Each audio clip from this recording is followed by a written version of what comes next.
Cells, like these prokaryotic E. coli cells, replicate themselves quickly and efficiently.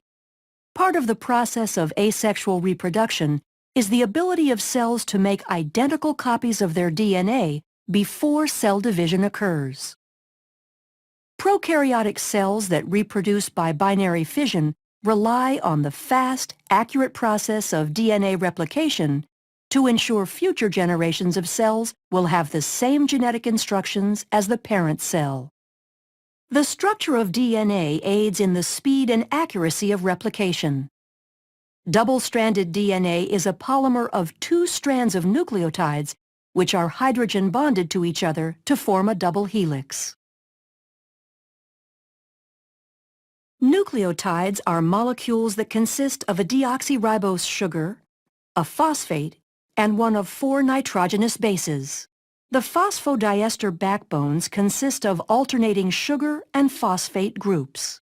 The nitrogenous bases include cytosine, thymine, adenine, and guanine.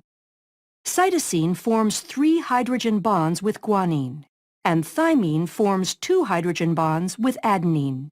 This is referred to as complementary base pairing.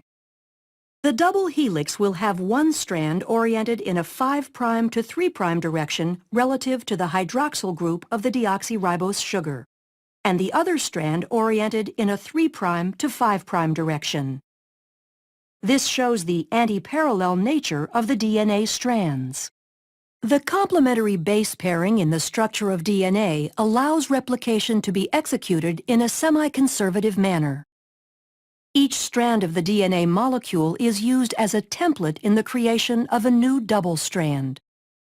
Replication begins with double-stranded DNA being separated, and each original strand, called a parent strand, is used as a template for the complementary base pairing of nucleotides to make 2 new molecules. DNA replication occurs in the 5' to 3' direction, adding new nucleotides to the 3' end of the newly forming strand.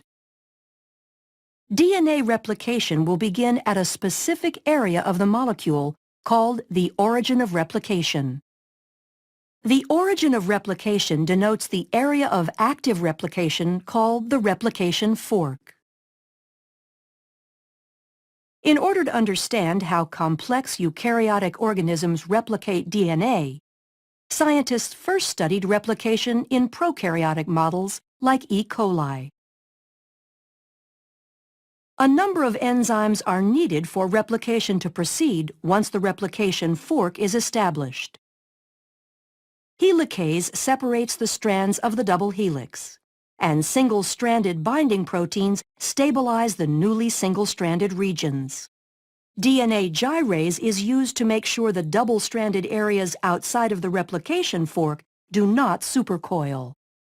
Once the replication fork is stable, DNA polymerase catalyzes the addition of new nucleotides to the growing daughter strand.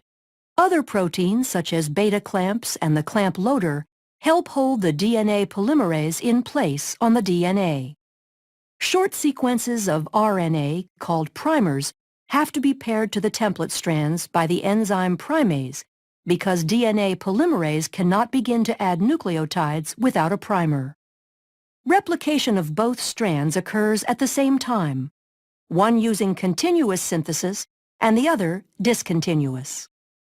Continuous synthesis occurs on the 3' to 5' oriented parent strand, referred to as the leading strand.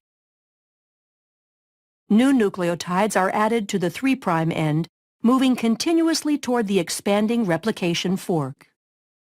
Discontinuous synthesis occurs on the parent strand that is oriented 5' to 3', called the lagging strand, and is completed in segments called Okazaki fragments. Replication on this strand uses primase to add primers ahead of the 5' end of the lagging strand.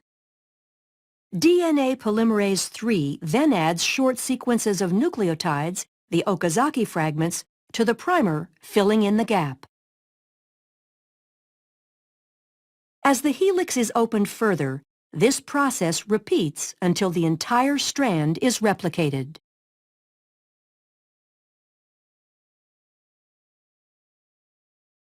DNA polymerase I replaces the RNA primers with DNA nucleotides, and DNA ligase is used to ensure bonding between the fragments and the replaced nucleotides. Once both the leading and lagging strands have completed their replication, two identical copies of the DNA molecule result. The process of DNA replication allows actively dividing bacterial cells to make sure all daughter cells have the same genetic instructions as the parent cell, allowing them to function in the same manner. Thus, bacterial populations can grow, increasing the number of individuals in a colony.